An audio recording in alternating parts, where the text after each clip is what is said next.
Novel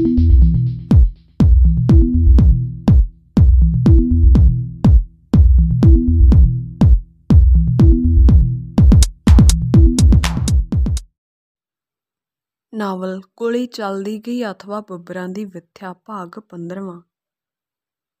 2-2.5 ਮਹੀਨੇ ਦਾ ਸਮਾਂ ਬੀਤ ਗਿਆ, ਪਰ ਨਿਹਾਲੋ ਆਪਣੀ ਮਾਸੀ ਕਰਤਾਰ ਕੌਰ ਕੋਲੋਂ ਪਿੰਡ ਰਾਣੀਪੁਰ ਨਾ ਗਈ, ਕਿਉਂਕਿ ਉੱਥੋਂ ਦੀਆਂ ਖ਼ਬਰਾਂ ਭੈੜੀਆਂ ਆਉਂਦੀਆਂ ਸਨ।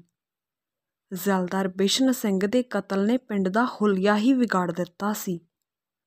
ਕਾਤਲ ਫੜੇ ਨਹੀਂ ਸਨ ਗਏ। ਜ਼ੈਲਦਾਰ ਦਾ ਮੁੰਡਾ ਸਗੋਂ ਭੁੱਤਰ ਪਿਆ ਤੇ ਪਿੰਡ ਦੇ ਲੋਕਾਂ ਨੂੰ ਤੰਗ ਕਰਨ ਲੱਗਾ। ਮੇਰੇ ਪਿਤਾ ਦੇ ਕਾਤਲਾਂ ਦਾ ਤੁਸਾਂ ਨੂੰ ਪਤਾ ਹੈ।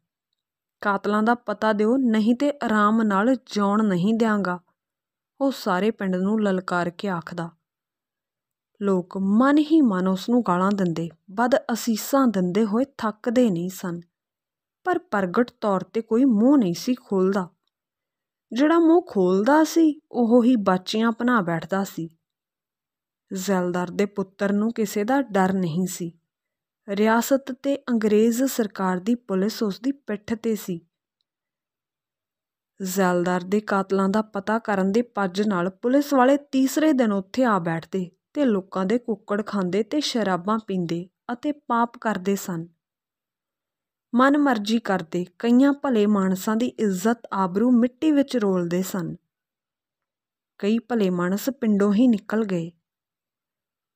ਐਸੀਆਂ ਹਾਲਤਾਂ ਦੇਖ ਕੇ ਸੋਹਣ ਸਿੰਘ ਨੇ ਨਿਹਾਲੋ ਨੂੰ ਪਿੰਡ ਨਾ ਸੱਦਿਆ। ਉਹ ਸੋਚਦਾ, ਜ਼ੈਲਦਾਰ ਦੇ ਮੁੰਡੇ ਕੋਲੋਂ ਕਦੀ ਭਲਾ ਨਹੀਂ ਹੋ ਸਕਦਾ।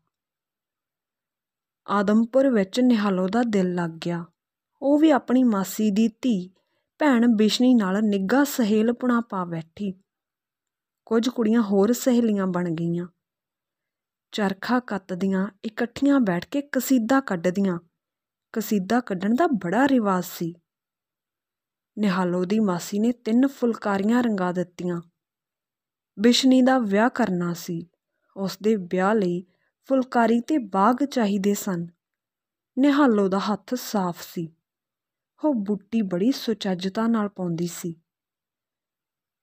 ਮੰਗੋ ਮੈਰੀ ਕੋਲ ਇਹ ਗੁਣ ਸੀ ਕਿ ਉਹ ਦਰੀਆਂ ਉਣਨਾ, ਨਵਾਰ ਬਣਾਉਣਾ, ਕਰੋਸ਼ੀਏ ਦਾ ਕੰਮ, ਪੱਟ ਤੇ ਬਾਗ ਫੁਲਕਾਰੀਆਂ ਕੱਢਣ ਵਿੱਚ ਤਾਂ ਉਸਤਾਦ ਮੰਨੀ ਹੋਈ ਸੀ। ਕਈ ਕੁੜੀਆਂ ਉਸ ਕੋਲੋਂ ਸਿੱਖਿਆ ਕਰਦੀਆਂ ਸਨ। ਨਿਹਾਲੋ ਵੀ ਉਸ ਦੇ ਘਰ ਆਉਣ ਜਾਣ ਲੱਗ ਪਈ। ਇੱਕ ਦਿਨ ਨਿਹਾਲੋ ਮੰਗੋ ਦੇ ਘਰ ਕਸੀਦਾ ਕੱਢਦੀ ਸੀ ਕਿ ਰਾਮ ਸਿੰਘ ਆ ਗਿਆ। ਮੰਗੋ ਨੇ ਰਾਮ ਸਿੰਘ ਨੂੰ ਆਦਰ ਨਾਲ ਅੰਦਰ ਬਿਠਾਇਆ, ਸੁੱਖ ਸੰਦ ਪੁੱਛੀ ਤੇ ਪਾਣੀ ਪਿਲਾਇਆ। ਰਾਮ ਸਿੰਘ ਨੇ ਨਿਹਾਲੋ ਨੂੰ ਪਛਾਣ ਲਿਆ।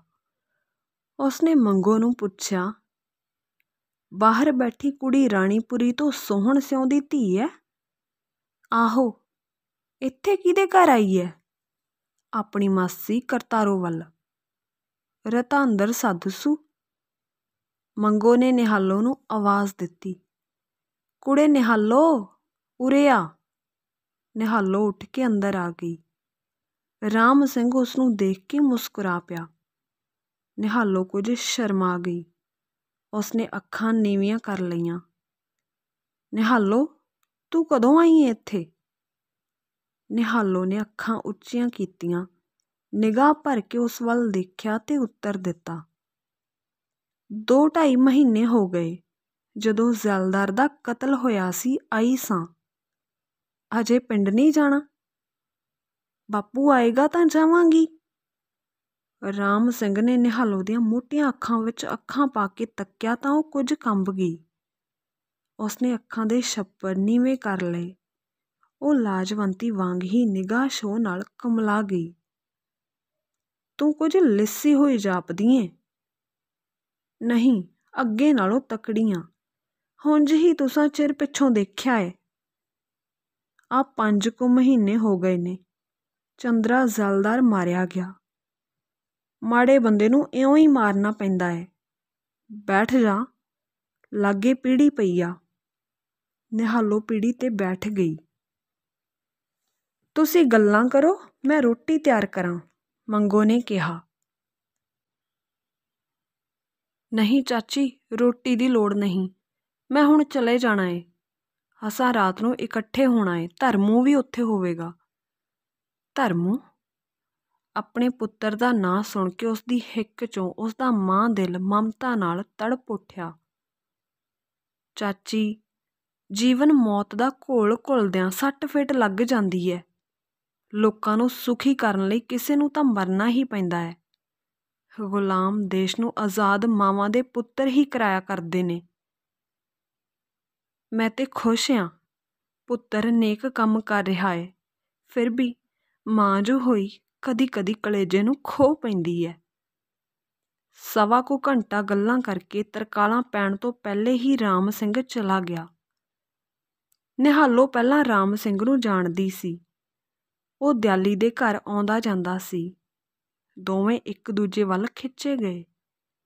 ਕਿੰਨਾ ਕਿੰਨਾ ਚਿਰ ਗੱਲਾਂ ਕਰਦੇ ਰਹਿੰਦੇ।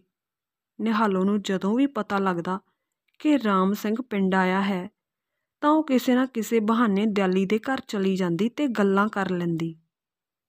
ਜ਼ੈਲਦਾਰ ਦੇ ਕਤਲ ਵਾਲੇ ਦਿਨ ਤੋਂ 7 ਕੁ ਦਿਨ ਪਹਿਲਾਂ ਉਹ ਮਿਲੇ ਸਨ ਤੇ ਰੱਜ ਕੇ ਗੱਲਾਂ ਕੀਤੀਆਂ ਸਨ। ਉਦੋਂ ਉਸਨੇ ਨਿਹਾਲੋ ਨੂੰ ਦੱਸਿਆ ਸੀ ਕਿ ਉਹ ਜ਼ੈਲਦਾਰ ਦਾ ਖੂਨ ਕਰੇਗਾ। ਉਹ ਦੇਸ਼ ਦੀ ਖਾਤਰ ਕੰਮ ਕਰੇਗਾ, ਭਾਵੇਂ ਉਸ ਨੂੰ ਡਾਕੇ ਕਿਉਂ ਨਾ ਮਾਰਨੇ ਪੈਣ, ਮਰਨਾ ਕਿਉਂ ਨਾ ਪਵੇ। ਮੰਗੋ ਦੇ ਘਰੋਂ ਤੁਰਨ ਲੱਗਿਆ ਰਾਮ ਸਿੰਘ ਨੇ ਨਿਹਾਲੋ ਨੂੰ ਆਖਿਆ ਸੀ, ਨਿਹਾਲੋ, ਜਿਉਂਦੇ ਰਹਾਂਗੇ ਤੇ ਮਿਲਾਂਗੇ। ਕੰਮ ਔਖੇ ਹਨ, ਝੋਲੀ ਚੁੱਕਾਂ ਦਾ ਸੁਧਾਰ ਕਰ ਰਹੇ ਹਾਂ। ਹੁਣ ਤਾਂ ਲੜਨ ਮਰਨ ਵੱਲ ਧਿਆਨ ਹੈ, ਚੇਤੇ ਰੱਖੀਂ। ਨਿਹਾਲੋ ਕੋਈ ਉੱਤਰ ਨਹੀਂ ਦੇ ਸਕੀ। ਉਹ ਜਾਂਦੇ ਨੂੰ ਦੇਖਦੀ ਰਹੀ। ਉਸਦੀ ਸੱਜੀ ਅੱਖ ਵਿੱਚੋਂ ਹੰਝੂ ਡੁੱਲ ਪਿਆ ਸੀ। 8 ਕੁ ਦਿਨ ਪਿੱਛੋਂ ਆਦਮਪੁਰ ਦੇ ਵਸਨੀਕ ਡੂੰਘੀਆਂ ਤਰਕਾਲਾਂ ਵੇਲੇ ਆਪਣੇ ਘਰਾਂ ਵਿੱਚ ਬੈਠੇ ਰੋਟੀ ਟੁੱਕ ਖਾ ਰਹੇ ਸਨ। ਕੋਈ ਮਾਲ ਡੰਗਰ ਨੂੰ ਪੱਠੇ ਪਾ ਰਿਹਾ ਸੀ, ਕੋਈ ਰੋਟੀ ਟੁੱਕ ਖਾ ਵਿਹਲੇ ਬੈਠ ਇੱਧਰ ਉੱਧਰ ਦੀਆਂ ਗੱਲਾਂ ਕਰ ਰਹੇ ਸਨ ਕਿ ਪੱਕੀਆਂ ਬੰਦੂਕਾਂ ਦੀ ਗੋਲੀ ਚੱਲਣ ਦੀ ਆਵਾਜ਼ ਆਈ। ਉਸਨੇ ਸਾਰਿਆਂ ਨੂੰ ਚੌਕੰਨੇ ਕਰ ਦਿੱਤਾ। ਪੁਲਿਸ ਆਈ, ਡਾਕੂ ਆਏ, ਕਿਤੇ ਬੱਬਰ ਨਾ ਆਏ ਹੋਣ। ਲੋਕਾਂ ਦੇ ਵੱਖੋ ਵੱਖਰੇ ਵਿਚਾਰ ਸਨ, ਪਰ ਸਭ ਸਹਿਮ ਗਏ। ਤੀਵੀਆਂ ਨੱਸ ਕੇ ਅੰਦਰ ਵੜ ਗਈਆਂ, ਘਰਾਂ ਦੇ ਬੂਹੇ ਬੰਦ ਕਰ ਲਏ। ਕਿਸੇ ਨੂੰ ਹੌਸਲਾ ਨਾ ਪਿਆ ਕਿ ਪਤਾ ਕਰਦਾ ਕਿ ਕੌਣ ਗੋਲੀ ਚਲਾ ਰਿਹਾ ਸੀ। 1922-23 ਵਿੱਚ ਐਸੀ ਹਾਲਤ ਸੀ। ਸਾਰੇ ਦੇਸ਼ ਵਿੱਚ ਬਦਅਮਨੀ ਸੀ। ਰਿਆਸਤ ਦੀ ਸਾਰੀ ਪੁਲਿਸ ਦੇਸ਼ ਭਗਤਾਂ, ਅਕਾਲੀਆਂ ਤੇ ਬੱਬਰਾਂ ਨੂੰ ਫੜਨ ਵਿੱਚ ਭਟਕ ਰਹੀ ਸੀ। ਦੇਸ਼ ਭਗਤੀ ਦੀ ਜਵਾਲਾ ਨੂੰ ਨੱਪਣ ਵਿੱਚ ਰੁੱਝੀ ਹੋਈ ਸੀ। ਚੋਰਾਂ ਡਾਕੂਆਂ ਵੱਲ ਉਸਦਾ ਉੱਕਾ ਹੀ ਧਿਆਨ ਨਹੀਂ ਸੀ। ਦੇਸ਼ ਦੇ ਚੋਰ ਡਾਕੂ ਗਰਮ ਹੋ ਗਏ ਸਨ। ਉਹ ਘਰ ਲੁੱਟਦੇ ਤੇ ਰਾਹ ਮਾਰਦੇ ਸਨ। ਰਿਆਸਤ ਦੀਆਂ ਫੌਜਾਂ ਵਿੱਚੋਂ ਕਈ ਜਵਾਨ ਪੱਕੀਆਂ ਰਾਈਫਲਾਂ ਲੈ ਕੇ ਭਗੌੜੇ ਹੋਏ ਡਾਕੂ ਬਣ ਗਏ ਤੇ ਵੈਰੀਆਂ ਦਾ ਖੂਨ ਕਰਦੇ ਸਨ। ਕੋਈ ਫੜਿਆ ਵੀ ਜਾਂਦਾ ਤਾਂ ਉਸਦਾ ਮੁਕੱਦਮਾ ਨੇਪਰੇ ਨਾ ਚੜ੍ਹਦਾ। ਸਾਲ 2 ਸਾਲ ਹਵਾਲਾਤ ਵਿੱਚ ਸੜਦਾ ਰਹਿੰਦਾ। ਵੱਡੀ ਬੇਈਮਾਨੀ ਦਾ ਦੌਰ ਸੀ। ਪਟਵਾਰੀ, ਲੰਬੜਦਾਰ ਤੇ ਚੌਕੀਦਾਰਾਂ ਦਾ ਕੰਮ ਬਸ ਰਾਜੇ ਦੀ ਝੋਲੀ ਚੁੱਕਣਾ ਤੇ ਇਨਾਮ ਪ੍ਰਾਪਤ ਕਰਨਾ ਸੀ। ਆਦਮਪੁਰ ਵਿੱਚ ਨਾ ਪੁਲਿਸ ਆਈ ਤੇ ਨਾ ਹੀ ਬੱਬਰ ਆਏ ਸਨ। ਬੰਦੂਕ ਦਾ ਫਾਇਰ ਕਰਨ ਵਾਲੇ ਡਾਕੂ ਸਨ। ਉਹਨਾਂ ਦਾ ਲੀਡਰ ਬਰਿਆਮ ਸਿੰਘ ਇੱਕ ਭਗੌੜਾ ਫੌਜੀ ਸੀ। ਸਾਰਾ ਪਿੰਡ ਘੇਰ ਲਿਆ। ਉਹਨਾਂ ਕੋਲ ਪੱਕੀਆਂ ਬੰਦੂਕਾਂ ਤੇ ਪਿਸਤੌਲ ਸਨ। ਉਦੋਂ ਵਰਿਆਮ ਸਿੰਘ ਧੁੱਗੇ ਦੇ ਨਾਂ ਤੋਂ ਸਾਰਾ ਦੁਆਬਾ ਡਰਦਾ ਸੀ। ਉਸਨੇ ਤਕੜੇ ਡਾਕੇ ਮਾਰੇ ਸਨ। ਉਸਦੇ ਨਾਲ ਚੋਖੇ ਬੰਦੇ ਸੀ ਤੇ ਪੁਲਿਸ ਉਹਨਾਂ ਨੂੰ ਫੜਨ ਵਿੱਚ ਕਾਮਯਾਬ ਨਹੀਂ ਸੀ ਹੋਈ। ਉਸਦਾ ਨਾਂ ਸੁਣ ਕੇ ਹੀ ਲੋਕਾਂ ਦਾ ਲਹੂ ਬਰਫ਼ ਵਾਂਗ ਜੰਮ ਜਾਂਦਾ ਸੀ। ਦਲੇਰ, ਜਵਾਨ ਤੇ ਫੁਰਤੀਲਾ ਬਹੁਤ ਸੀ। ਉਸਦੇ ਬਾਬਤ ਬਹੁਤ ਕਹਾਣੀਆਂ ਪ੍ਰਚਲਿਤ ਸਨ। ਉਹਨਾਂ ਕਹਾਣੀਆਂ ਵਿੱਚ ਇਹ ਵੀ ਸੀ ਕਿ ਜਦੋਂ ਵਰਿਆਮ ਸਿੰਘ ਫੌਜ ਵਿੱਚ ਸੀ ਤਾਂ ਇੱਕ ਦਿਨ ਸ਼ਾਮ ਦੀ ਹਾਜ਼ਰੀ ਛਾਉਣੀ ਵਿੱਚ ਲਵਾ ਕੇ ਨੱਠ ਗਿਆ ਤੇ 20 ਮੀਲ ਦੂਰ ਇੱਕ ਪਿੰਡ ਵਿੱਚ ਆਪਣੇ ਵੈਰੀ ਨੂੰ ਕਤਲ ਕਰਕੇ ਮੁੜ ਸਵੇਰ ਦੀ ਹਾਜ਼ਰੀ ਸਮੇਂ ਹਾਜ਼ਰ ਹੋ ਗਿਆ। ਛਾਉਣੀ ਵਿੱਚ ਕਿਸੇ ਨੂੰ ਪਤਾ ਨਾ ਲੱਗਾ ਕਿ ਉਹ ਬਾਹਰ ਗਿਆ ਸੀ। ਫਿਰ ਉਸ 'ਤੇ ਮੁਕੱਦਮਾ ਚੱਲਿਆ ਪਰ ਹਾਜ਼ਰੀਆਂ ਲੱਗੀਆਂ ਹੋਣ ਕਰਕੇ ਸਾਫ਼ ਬਰੀ ਹੋ ਗਿਆ। ਉਸ ਘਟਨਾ ਦੇ 1 ਸਾਲ ਪਿੱਛੋਂ ਉਹ ਫੌਜ ਵਿੱਚੋਂ ਨੱਠ ਗਿਆ ਤੇ ਡਾਕੂ ਬਣ ਗਿਆ। ਡਾਕੂ ਵੀ ਭਿਆਨਕ। ਉਹ ਸੰਨ 1893 ਵਿੱਚ ਜੰਮਿਆ ਸੀ। ਡਾਕੇ ਮਾਰਨ ਸਮੇਂ ਉਹ 26-27 ਸਾਲ ਦਾ ਜਵਾਨ ਸੀ। ਡਾਕੂ ਵਰਿਆਮ ਸਿੰਘ ਦਾ ਟੋਲਾ ਆਇਆ ਹੈ। ਕੋਈ ਕੁਸਕੇ ਨਾ ਤੇ ਨਾ ਨੱਸਣ ਦਾ ਯਤਨ ਕਰੇ। ਸਭ ਆਪੋ ਆਪਣੇ ਘਰ ਰਹਿਣ। ਇੱਕ ਡਾਕੂ ਨੇ ਇੱਕ ਘਰ ਦੇ ਕੋਠੇ 'ਤੇ ਚੜ੍ਹ ਕੇ ਪਿੰਡ ਨੂੰ ਉੱਚੀ ਆਵਾਜ਼ ਵਿੱਚ ਇਉਂ ਹੌਸਲੇ ਨਾਲ ਆਖਿਆ ਜਿਵੇਂ ਉੱਪਰ ਕੋਈ ਸਰਕਾਰ ਨਹੀਂ ਹੁੰਦੀ, ਕੋਈ ਪੁਲਿਸ ਤੇ ਫੌਜ ਨਹੀਂ ਹੁੰਦੀ। ਡਾਕੂਆਂ ਨੇ ਪਿੰਡ ਦੇ 94 ਘਰ ਲੁੱਟ ਲਏ, ਕਿਸੇ ਜੀਅ ਦਾ ਨੁਕਸਾਨ ਨਾ ਕੀਤਾ, ਪਰ ਜਾਣ ਲੱਗੇ ਨਿਹਾਲੋ ਦੀ ਮਾਸੀ ਦੇ ਘਰ ਵੜੇ।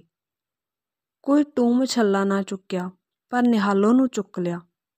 ਨਿਹਾਲੋ ਦੀ ਮਾਸੀ ਤੇ ਮਾਸੜ ਉੱਠ ਕੇ ਫੜਨ ਲੱਗੇ ਤਾਂ ਉਹਨਾਂ ਦੇ ਸੀਨਿਆਂ 'ਤੇ ਬੰਦੂਕਾਂ ਦੀਆਂ ਨਾਲੀਆਂ ਰੱਖੀਆਂ ਗਈਆਂ।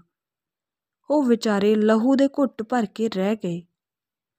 ਡਰ ਤੇ ਸ਼ਰਮ ਨਾਲ ਨਿਹਾਲੋ ਦੇ ਅੰਗ ਝੂਠੇ ਪੈ ਗਏ। ਉਹ ਚਾਂਗਰਾਂ ਵੀ ਨਾ ਮਾਰ ਸਕੀ। ਉਸ ਨੂੰ ਬਾਹਰ ਲਿਆਂਦਾ ਗਿਆ। ਘਰ ਦੇ ਅੱਗੇ ਇੱਕ ਆਦਮੀ ਬੰਦੂਕ ਲੈ ਕੇ ਖਲੋਤਾ ਰਿਹਾ। ਦੂਸਰੇ ਪਾਸੇ ਵਿਚਾਰੀ ਮੰਗੋ ਮੈਰੀ ਨੂੰ ਚੁੱਕਿਆ। ਉਸ ਨੂੰ ਵੀ ਡਾਕੂ ਨਾਲ ਲੈ ਤੁਰੇ। ਮੰਗੋ ਦੇ ਚੁੱਕਣ ਤੋਂ ਕਿਆਸ ਲਾਇਆ ਗਿਆ। ਪਿੰਡ ਵਿੱਚ ਡਾਕੂ ਵਰਿਆਮ ਸਿੰਘ ਨੂੰ ਸੱਦਣ ਵਾਲਾ ਸ਼ਾਮਾ ਅਮਲੀ ਸੀ, ਪਰ ਆਪ ਪਾਪੀ ਕਈ ਦਿਨਾਂ ਤੋਂ ਪਿੰਡ ਨਹੀਂ ਸੀ ਵੜਿਆ।